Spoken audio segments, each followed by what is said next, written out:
তৃতীয় পর্ব, বেহেশতের টিকিট বিক্রি শুরু। সকালে সূর্য তখন ধীরে ধীরে আলো ছড়াচ্ছে। বাগদাদ শহর আবার জেগে উঠেছে। বাজারে মানুষের ভিড়। কেউ কাপড় বিক্রি করছে, কেউ আতর, কেউ মশলা, কেউ আবার উট নিয়ে পথ চলছে। এই ব্যস্ত শহরের মাঝখানে আজ অদ্ভুত এক দৃশ্য দেখা গেল। রাস্তার পাশে একটি পুরনো চাটাই বিছিয়ে বসে আছে বাহালুল পাগল। তার সামনে একটি ছোট কাঠের বাক্স আর হাতে একটি কাগজ। তিনি জোরে জোরে ডাকছেন, বেহেশতের টিকিট কিনবেন? বেহেশতের টিকিট কে নিবে? বেহেশতের টিকিট, বেহেশতের টিকিট বিক্রি হবে, যে কিনবে সে লাভবান হবে। মানুষ থমকে দাঁড়াতে লাগলো।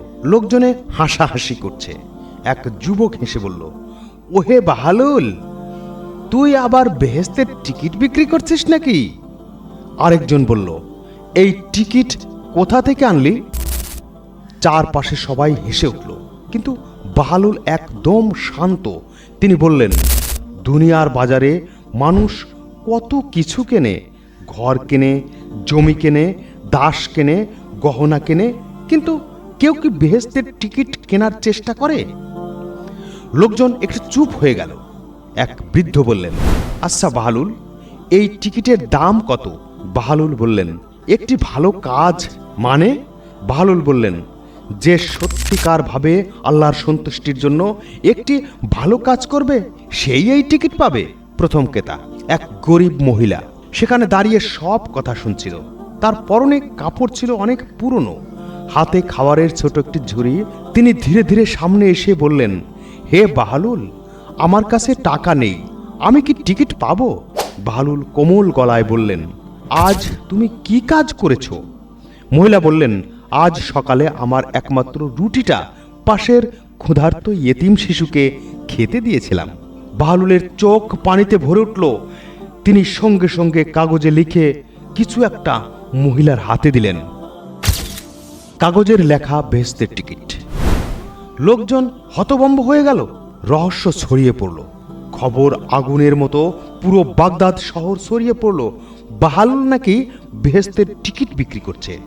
কেউ হাসছিল, কেউ অবাক হচ্ছিল, কেউ আবার গোপনে চিন্তা করছিল, কারণ বাহালুল যাদের টিকিট দিচ্ছে তারা সবাই কোনো না কোনো ভালো কাজ করেছে। এক লোক এসে বলল, আমি একজন ঋণগ্রস্ত মানুষকে সময় দিয়েছি। বাহালুল তাকে একটি টিকিট দিলেন। আরেকজন বলল, আমি অসুস্থ প্রতিবেশীকে সেবা করছি, তাকেও একটি টিকিট দেওয়া হলো। ধীরে ধীরে মানুষ বুঝতে শুরু করলো, বাহালুল আসলে টিকিট বিক্রি করছে না, তিনি মানুষকে ভালো কাজ শেখাচ্ছেন। রাজপ্রাসাদে খবর পৌঁছালো। সেদিন দুপুরে এই খবর পৌঁছে গেল রাজপ্রাসাদে। প্রাসাদের দাসীরা নিজেদের মধ্যে বলাবলি করছিল, বাহালুল নাকি বেহেশতের টিকিট দিচ্ছে। এই কথা শুনে বাদশাহের স্ত্রী কৌতূহলী হয়ে উঠলেন। তিনি ছিলেন অত্যন্ত দাম্ভিক, ধনী ও প্রভাবশালী নারী। দামি পোশাক, হীরা, মুক্তার গহনা সবই ছিল তার কাছে, কিন্তু তিনি ছিলেন একটু অহংকারীও। তিনি হাসতে হাসতে বললেন, একজন পাগল আবার বেহেশতের টিকিট বিক্রি করে? এক দাসী বলল, মালিকা, মানুষে বলছে তার মাথার মধ্যে রহস্য আছে। রানী কিছুক্ষণ চিন্তা করলেন, তারপর বললেন, আমি নিজেই দেখব। বাহালুলের অদ্ভুত ঘোষণা। সেই বিকেলেই বাহালুল আবার বাজারে এলেন। আজ তার চারপাশে আগের চেয়ে অনেক বেশি মানুষ। তিনি দাঁড়িয়ে বললেন, শুনে রাখো, আজ সবচেয়ে দামি বেহেশত বিক্রি করা হবে। লোকজন অবাক হয়ে গেল। একজন জিজ্ঞাসা করলেন, এত দাম? এর দাম কত? বাহালুল বললেন, এই টিকিটের দাম নিজের অহংকার ভাঙ্গা।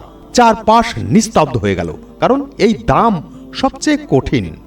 ছদ্মবেশী দর্শক দূরে দাঁড়িয়ে একজন মানুষ সব দেখছিলেন। সাধারণ পোশাক পরে থাকলেও তিনি সাধারণ কেউ নন। তিনি ছিলেন বাদশাহ হারুন আর রশিদ। তিনি মনে মনে বললেন, বাহালুল মানুষকে এমন শিক্ষা দিচ্ছে যা হাজার বক্তৃতাতেও হয় না। ঠিক তখন প্রাসাদের কয়েকজন দাসী বাজারের দিকে আসতে লাগলো। লোকজন ফিসফিস করে বলতে লাগলো, মালিকা লোকজন নিয়ে এসেছে। বাহালুল হালকা হাসলেন। মনে হলো তিনি যেন আগেই সব জানতেন। পরের পর্বে যা থাকছে, পরের পর্বে দেখবেন বাদশাহের স্ত্রীর সাথে বাহলুলের প্রথম সাক্ষাৎ। কেন রানী রেগে গেলেন এবং কিভাবে বাহলুল তাকে সবচেয়ে দামি বেহেশতের টিকিট কিনতে বাধ্য করলেন। সম্মানিত দর্শক, আগামী পর্বটি দেখার আমন্ত্রণ জানিয়ে শেষ করছি। আসসালামু আলাইকুম ওয়া রাহমাতুল্লাহ।